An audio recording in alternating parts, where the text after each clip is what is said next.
प्रदेश शासन भले ही किसानों की पर्याप्त खाद और यूरिया की बात करे, लेकिन जौलपुर की पाटन में हालात विपरीत हैं। किसानों को खाद और यूरिया के लिए लंबी लंबी कतार लगानी पड़ रही है। पाटन के गुरुपरिया में डबल केंद्र में गुरुवार को ऐसा ही नजारा देखा। यहाँ पर हजारों की संख्या में किसान खाद और यूरिया के लिए लंबी लंबी कतार लगाते दिखे। किसानों का आरोप है कि शासन प्रशासन डीएपी की पर्याप्त व्यवस्था नहीं कर रहा है, इससे वह अपने खेतों की बोनी नहीं कर पा रहे हैं। वहीं कांग्रेस नेताओं ने भी भाजपा शासन पर आरोप लगाया कि भाजपा के शासन में किसानों की लगातार अनदेखी हो रही है, जिसका खामियाजा उन्हें चुनाव में भुगतना पड़ेगा। 1134 में खुल रही है। और कोई पक्का नहीं है कितनी डीएपी मिल रही है और दे रहे नहीं दे रहे हैं। बोनी पे बहुत बड़ा असर पड़ रहा है। हम लोग का लेट होगा, फिर लेट निकलेगा। पूरी कटाई हो चुकी है पर बोनी नहीं हो पा रही। डीएपी की कमी, डीएपी आई तो इतनी सारी जनता खड़ी है, उसके बाद भी कोई व्यवस्था नहीं।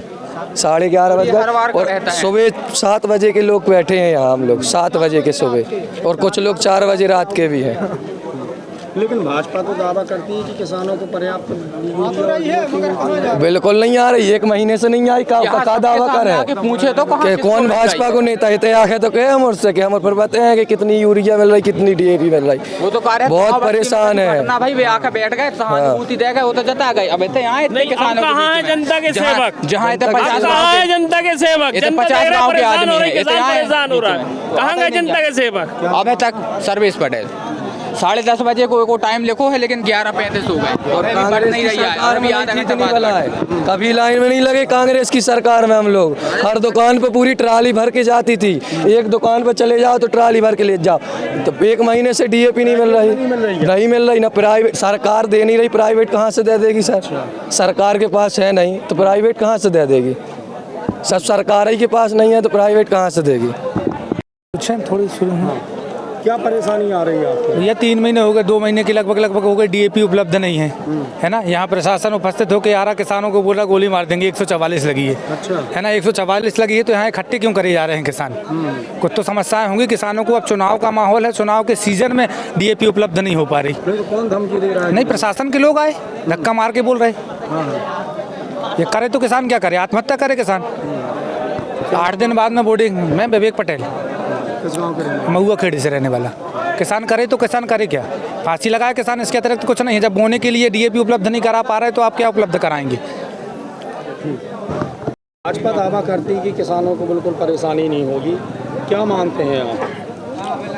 आज की स्थिति में बीजेपी ने एक काम बहुत अच्छा किया, जिससे किसानों को परेशानी झेलने पड़ रही। कि जो गांव में सोसाइटियां थी उनको बंद करके, उनको डीएपी यूरिया ना पहुंचाकर यहाँ पर गोदामों में से किसानों को वितरण करने चालू कर दी, जिससे किसानों को यह खामियाजा भुगतने पड़ा कि यहाँ 3 बजे रात से लाइन लगाकर और शाम तक पानी की व्यवस्था नहीं है कि यहाँ पर पानी मिल जाए पीने के लिए। यदि गांव में डीएपी यूरिया या सोसाइटियों में जो उपलब्ध कराई जाती थी वो बंद ना होती तो आज किसान यहाँ पर भीड़ न लगाता।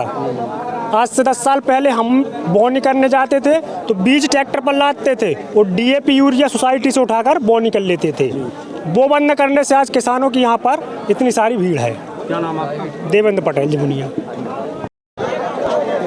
जी। क्या मानते हैं आप बिल्कुल जो इस तरह से किल्लत चल रही है? मैं तो ये मानता हूँ जो भाजपा सरकार किसान समर्थक अपने आप को बताती है, लेकिन मैंने यहाँ आकर देखा कि स्थिति इतनी गंभीर है कि यहाँ लोग सुबह 4 बजे से लाइन में लगे हैं और किसानी की बोनी का टाइम है, मटर का टाइम है। अगर किसान 4 बजे से लेकर रात के 10 बजे तक यहाँ खड़े रहेगा और उसके बाद भी उसको डीएपी और यूरिया नहीं मिलेगी तो इसका क्या फ़ायदा? किसी समय पे ये किसान समर्थकों को अपने आप को बताते थे कि हम किसानों का बहुत समर्थन करते हैं, सारी डीएपी यूरिया टाइम पे पहुंचाते हैं। तो स्थिति आपके सामने स्पष्ट है कि यहाँ पर किसी प्रकार की कोई सुविधा नहीं है। दिन भर किसान परेशान होता है, भूखा प्यासा, पर यहाँ उनको डीएपी यूरिया नहीं मिल रही है। यहाँ 1 महीने से लगातार यहाँ पे अनिश्चितताएँ देखने को मिली हैं, जो कभी भी यहाँ पर डीएपी और यूरिया की पूर्ति कभी नहीं कर पाए हैं यहाँ पर। तो यहाँ आप स्पष्ट है, पीछे देख सकते हैं कि यहाँ भाजपा जितने भी दावे करती है सब खोखले हैं और सब दिखावेबाज हैं। यहाँ इसके अलावा कोई काम नहीं होता। विधानसभा चुनाव पास है, नाराजगी झेलनी पड़ेगी क्या जनता? विधानसभा चुनाव पास में है, किसानों के द्वारा तो नाराजगी झेलनी पड़ेगी, क्योंकि किसानों के लिए भाजपा सरकार ने मुझे लगता नहीं कि कुछ किया है। क्योंकि यहाँ पर ऐसा कुछ भी दिखाई नहीं देता कि किसान आराम से अपने आए और डीएपी यूरिया ले और घर चला जाए। तो ऐसा कोई व्यवस्था या कोई कानून व्यवस्था भी नहीं है यहाँ पर ऐसी कि यहाँ पर किसी को मिल जाए किसी चीज़ का। तो यहाँ हम देख सकते हैं किसान बहुत नाराज है सरकार से। निश्चित ही आने वाले समय में भाजपा को इसका नुकसान तो झेलना पड़ेगा। जबलपुर से आशीष बाथरे की रिपोर्ट।